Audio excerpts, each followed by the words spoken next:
ဆိုအရင်ပဲအေးလာပြီဖြစ်တဲ့အတွက်ကြောင့်မလို့ကျွန်တော်ကျမ်းမာကြီးလည်းဂရုစိုက်ကြပါခင်ဗျာနွေနွေထွေးထွေးလည်းနေကြပါမနက်ဖြန်အတွက်ရေရလည်းပေးပါမယ်ကျွန်တော်မနက်ဖြန်တနင်္လာနေ့မှာတနင်္လာသားသမီးတွေပြုလုပ်လို့ရတဲ့ရေရကောင်းတစ်ခုရှိပါတယ်ခင်ဗျာတော့ဒါကကြတော့အချိန်အားဖြင့်9နာရီကျော်လောက်မှလုပ်မယ်ဆိုလို့ရှိရင်အချိန်ရောအခါရောအလွန်ကောင်းတဲ့ရေရဖြစ်ပါတယ်ကျွန်တော်တို့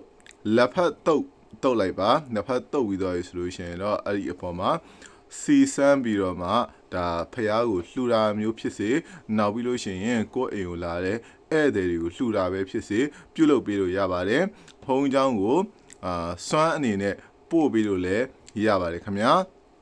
ကျွန်တော်မနက်ဖြန်မှာအဲ့ဒီရေရာလေးကိုလုတ်ပေးမယ်ဆိုလို့ရှိရင်တော့ငွေချင်းနဲ့ပတ်သက်တဲ့ကံတွေတည်တာတိုးတက်ပြောင်းလဲလာပါလိမ့်မယ်အခြားသောမြည်သည့်ကိစ္စမဆိုတင်းလာတဲ့ပတ်သက်တဲ့ຢာတွေတိုးတက်မှုအောင်မြင်မှုကောင်းမွန်မှုလေးတွေဖြစ်ပေါ်လာပါလိမ့်မယ်ခင်ဗျာအဲ့တော့ဒီရေရာဟာဘာဖြစ်လို့အဲ့ဒီလောက်ထိအစွမ်းထက်ရတာလဲဆိုရင်တနင်္လာရဲ့မိတ်နဲ့ဓာတ်ကိုမှကျွန်တော်တို့အညွန့်အုပ်ပြီးတော့မှ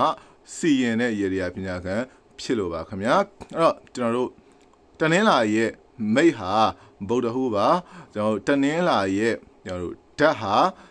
ကြာတပရိပါအဲ့တော့ကျွန်တော်တို့မိတ်ရဲ့ကျွန်တော်တို့ဓာတ်ရဲ့မိတ်ရဲ့ကျွန်တော်အဲ့ခါကျတော့